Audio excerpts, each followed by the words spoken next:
Okay guys, မင်းတို့ရဲ့ international animation movie ရုပ်ရှင်ကားတွေကိုကြိုက်နေတဲ့သူတယောက်လားမတူညီတဲ့ခံစားမှုနဲ့မတူညီတဲ့ရတာတွေပေးနိုင်မဲ့ animation ရုပ်ရှင်ကားလေးတွေကိုရောသိကြပြီးပြီလားမသိသေးရင်တော့ကျွန်တော်နဲ့တူ animation ရုပ်ရှင်ကားတွေစီကိုခဏလောက်အလဲတွားလိုက်ကြရအောင်မြန်မာပြည်ကရုပ်ရှင်ကြိုက်နေတဲ့လူအတော်များများဟာစာတန်းထိုးနဲ့ကြည့်ချင်ကြတာများပါတယ် international language တစ်ခုဖြစ်တဲ့ English စကားကိုနားမလည်နိုင်သေးတာလည်းဖြစ်နိုင်သလိုကိုယ့်ဘာသာပြန်ပြီးကြည့်ရမှာကိုလည်းပြင်းနေကြတာလည်းဖြစ်နေနိုင်ပါတယ်ဘာသာစကားအခက်အခဲကြောင့်လည်းဖြစ်နိုင်တယ်လို့မြန်မာစာတန်းထိုးတဲ့ကြီးမှတာအရသာတွေ့နိုင်မဲ့လူမျိုးတွေကလည်းရှိနေတတ်ကြပါတယ်အခုပေါ်ပြပေးမဲ့ animation ရုပ်ရှင်တွေကတော့အင်္ဂလိပ်စာနဲ့အခြားဘာသာစကားအခက်အခဲတွေကိုမရှိနိုင်ပဲကြည့်နိုင်မဲ့ animation ရုပ်ရှင်ဇာတ်ကားတွေပါပဲအပေါ်အောက်ဘဲညာစသဖြင့်ပေါ့ကိုယ့်ဘာသာနားလည်နိုင်အောင်ကြိုးစားရမယ့်ရုပ်ရှင်တွေပါနံပါတ်1 2023ခုနှစ်ကထွက်ရှိကြတဲ့ Robot Dream ခွေးလေးနဲ့စိတ်အုပ်လေးတွေရဲ့တွင်ချင်းတန်ရောတွေကိုရိုက်ကူးဖော်ပြထားတဲ့မတူညီတဲ့ခင်မင်မှုကသူတို့ကိုဘယ်လိုတွေဖြစ်စေကြမှာလဲဘယ်လိုတွေကြုံတွေ့စေကြမှာလဲ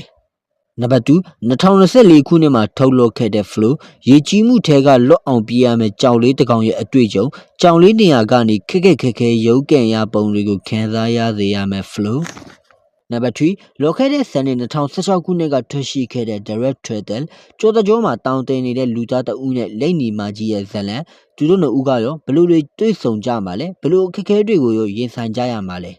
နံပါတ်4 2015ခုနှစ်ကထွက်ရှိခဲ့တဲ့ Shaun the Sheep တိုးအုပ်လေးတွေရဲ့ဟာတာခီးစဉ်အကြောင်းကိုရိုက်ကူးဖော်ပြထားပြီးဒီခီးမှာကြုံတွေ့ရမယ့်အခက်အခဲတွေနဲ့ကြည့်ရှုသူတွေကိုရင်မွန်းစေရမယ့်ပေါ့ပါနဲ့ထွက်ရှိခဲ့တဲ့ Shaun the Sheepနံပါတ်5 2013ခုနှစ်ဒီဘက်ခေတ်လူမျိုးဖုန်းဆက်ခရင်အသေးလေးတွေထဲကနေအလွယ်တကူရုပ်ရှင်တွေကြည့်လို့မရနိုင်သေးတဲ့ကာလာ TV တွေအောက်ဆက်တွေနဲ့အခွေထိုးကြည့်ခဲ့ရတဲ့ Valley of the Lost and ပေးစိတ်တွေရဲ့စွတ်စားခံပုံမှန်ရနေကြ feeling မျိုးမဟုတ်ပဲပေးစိတ်တွေနေရာကနေခံစားလို့ရစေမယ်စွတ်စားခံတွေကိုကြုံတွေ့ရမယ် Valley of the Lost and အခုဖော်ပြပေးခဲ့တဲ့ရုပ်ရှင်တွေကစကားပြောခန်းတွေလောမပါတာကြောင့်ဘာသာစကားအခက်အခဲရှိသူတွေကြည့်ရှုလို့အဆင်ပြေစေမဲ့ကာတော့ကားလေးတွေပါပဲ storyline ကောင်းကိုမှတင်ဆက်ပုံကောင်းနဲ့နောက်ခံတေးဂီတာပတ်ဘူးမှုတွေနဲ့တာပြီးပြအောင်ဖန်တီးထားပြီးမတူညီတဲ့ဘဝတွေရှုထောက်တွေကနေကြည့်ရှုခံစားလို့ကောင်းစေမဲ့ animation movie တွေပဲဖြစ်ပါတယ်ဒီဗီဒီယိုလေးကတော့ Major Plus ကနေဖော်ပြထားတာကိုကျွန်တော် Bizarro ကနေပြန်လည်တင်ဆက်ပေးလိုက်ခြင်းဖြစ်ပါတယ်